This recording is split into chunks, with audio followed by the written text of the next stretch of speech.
Filmové kluby majú zmysel hlavne v tom, aby trošku kultivovali tými, dá sa povedať, náročnejšími filmami, hodnotnejšími tými filmami, ktoré boli úspešné na festivaloch svetových, ktoré sa jednoducho nie vždy dostanú do tej komerčnej distribúcie. Koľko premiér ročne alebo koľko premiérových filmov ročne dokážete ponúknuť svojim divákom? Tak filmový klub premieta každý pondelok, dá sa povedať 10 mesiacov do roka, keďže v lete máme prestávku, tam premietame 2-3 filmy v letnom kine na Hradnom nádvorí, ale inak ponúkame divákom každý mesiac 4 filmy, ktoré vyberáme primárne z asociácie filmových klubov.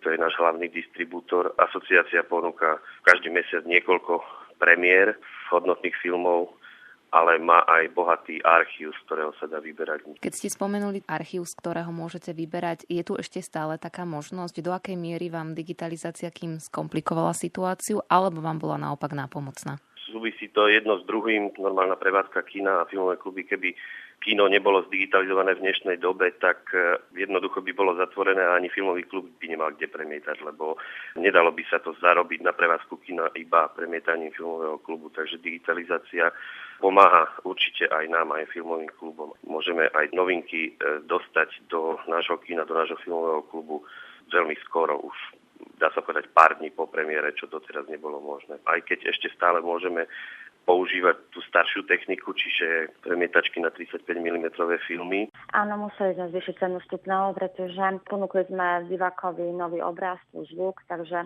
adekvátnu čiastku sme navýšili vlastne o túto službu. Koľko ľudí prišlo na premiéru filmu do vášho kina v tých predchádzajúcich mesiacoch, kým ste teda ešte fungovali na starej technike? V podstate, keď bol nejaký dobrý trhák, tak tam tá návštevnosť bola veľmi vysoká. Tam sme mali nejakých 150 až 200 ľudí nám navštívilo. Záležilo aký film, ale keď tak shrnieme, tak v priemere sme mali okolo tých 40 až 60 divákov. Ako sa to prejavilo už v tej ponuke? Hovoríte, že od polovice januára premietate digitálne. Tak momentálne sa nám pracuje oveľa lepšie, pretože výber filmov máme úplne voľnú ruku, môžeme mať v deň premiéry úspešné filmy, dokážeme vlastne hneď ako reagovať na tú ponuku. Takisto aj predtým bol zvyk, že sme plánovali aj mesiac dopredu, 3 mesiace dopredu filmy, aby sme ich vôbec dostali. Teraz sa to úplne zmenilo. My plánujeme filmy predstihom možno 2 týždne a dokážeme už zistiť, ktoré tituly sú nasadené, že dobre idú. Tak to sa zmení v mesiaci marec. Tam očakávame, že vlastne tí ľudia aj tá návštevnosť bude vyššia, ako bola predtým. A v minulých rokoch koľko filmov bolo ponúknutých, koľko predpokladáte, že bude v tomto roku? Keď je bez filmového klubu, tak v podstate bolo 120 titulov nasadených, čo sa týka minulého roku. Tohto roku plánujeme zvýšiť možno, že by to bolo, že by sme aj nejakých takých 160 titulov, pretože tých výber filmov, my už teraz, keď vidíme, že ten film nepôjde, stiahneme ho a dokážeme hneď nahradiť nejakým iným titulom.